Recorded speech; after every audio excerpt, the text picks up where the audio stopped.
Hi, in this tutorial I'm going to show you how to render your Blender grease pencil animation. So let's fast forward and imagine that you've got a finished animation here. I've got a bouncing ball animation that's not done yet, but it's good enough for this example. So the first thing you're going to do is you'll notice that I'm in front orthogonal view. And if I orbit my view around, you can see my workspace here. So ideally you want to render from the camera's view. And right now I have the default camera here. So I'm going to select my camera, and I'm going to reset the camera by pressing Option R to reset the rotation. And then I'm going to rotate it 90 degrees on the x-axis so it's looking straight ahead at my grease pencil brushstrokes. So I'm going to press R, X, 90 on the numpad, and then left click to accept. Okay, so there it is there, and I can just go ahead and move my camera however I want, but I can't really see through my camera angle yet. If I press numpad 0, then I can see the camera, and that's fine. What I like to do, and I know that there are other ways of doing this, but what I like to do is I like to open up a second window. So what I did was I came up here, and in the top right hand corner I found the three little diagonal lines. I'm going to left click and drag to the left, and that opens up another window. I'm going to hide these toolbars here because it's getting really crowded, so I'm going to hide them by pressing the letter T and N, and then I'm going to press numpad 0. And when I press numpad 0, I can then see what my camera sees. Okay, so on my right hand side I can see my camera view, and my left hand side I can go ahead and manipulate my camera. So I'm just going to zoom out. I'm going to move my camera back on the y-axis, x-axis, and just kind of get it where I want it to go.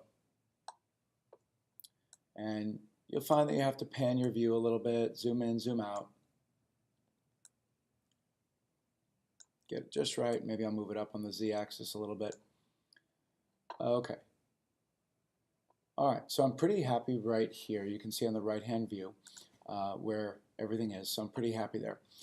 Okay, so now the way that I want to see what's this going to look like when it's done is I'm going to come up here to the top left, and you're going to see a render menu. And the two options we are interested in are these two here that say OpenGL Render Image and OpenGL Render Animation. So render image is going to render the current frame, animation will render the whole thing.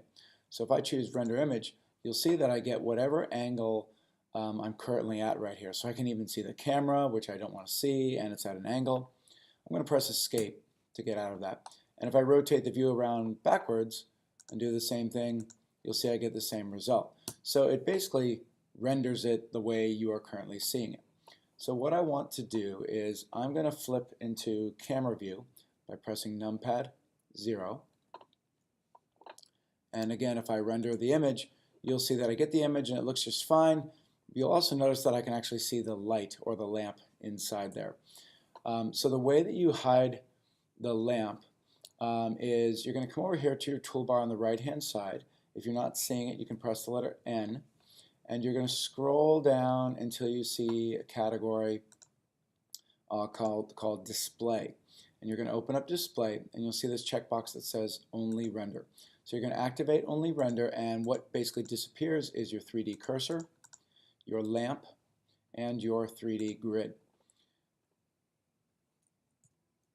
Okay, so now when I come up here to render OpenGL render image, you'll see that I get a nice clean render. Okay, so that's for a still image, but how about an animation? Well, I have to do some settings before I do the animation. So what I'm going to do is I'm going to take this window here on the right, and I'm going to come down here to the bottom left, and I'm going to change the editor type. I'm going to change it from a camera view. I'm going to change it to a properties editor. I'm going to make it a little thinner here.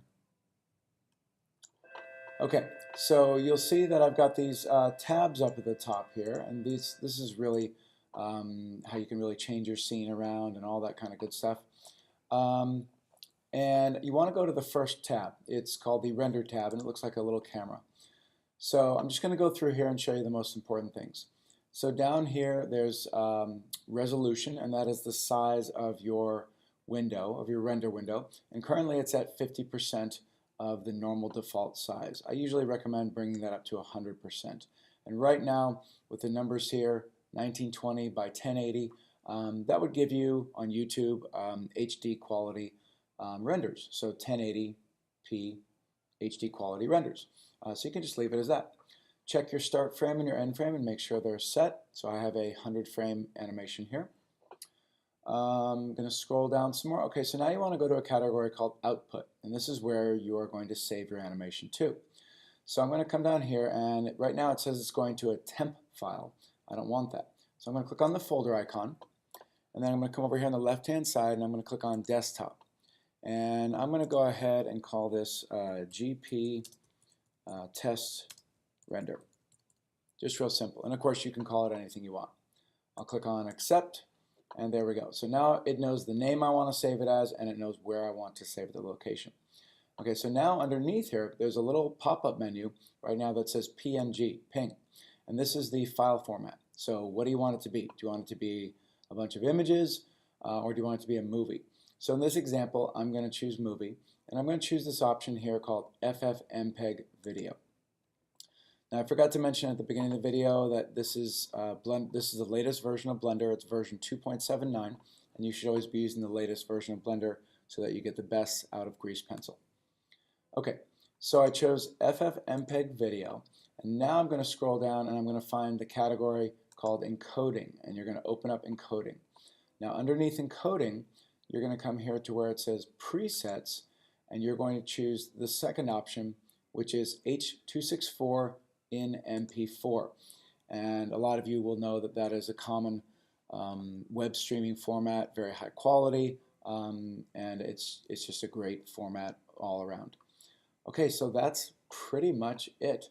I've set up all my technical settings for rendering the animation, and now I'm going to come up here to go render menu, and I'm going to say open GL render animation, and it's going to take me to the full version, and you'll see the little white box counting all the frames. So just let it go through, and you'll see the dope sheet editor down below and the timeline down below just chugging through. When it reaches the last frame, it stalls for a little second so that it can then finish the movie. And if I minimize this and I go onto my desktop, you'll see here it is, and I can open it up, and it's nice and big, and I can press play and it goes through and it plays just fine. Now you'll see that my arc, my path, showed up in my animation. And if I don't want that to be in the animation, I can of course hide it. So here's how I would do that, and then we'll be done. So this is the rendered animation. As you can see here, to get out of this view, you're going to press the escape key, and that gets you back to your regular workspace. So if I come over here to my right-hand toolbar, again that's the letter N, and you'll see that I've got my two layers here. I've got my ball path layer and I've got my bouncing ball.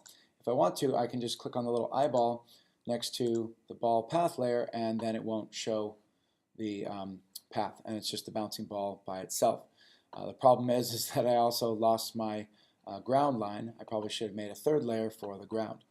But I'll come up here, OpenGL render animation. Actually, I'm going to change the name. So I'm going to change the name here. Instead of GP test render, I'll call it GP test render number 2. And OpenGL render animation. Okay, so there it is now rendering without the arc.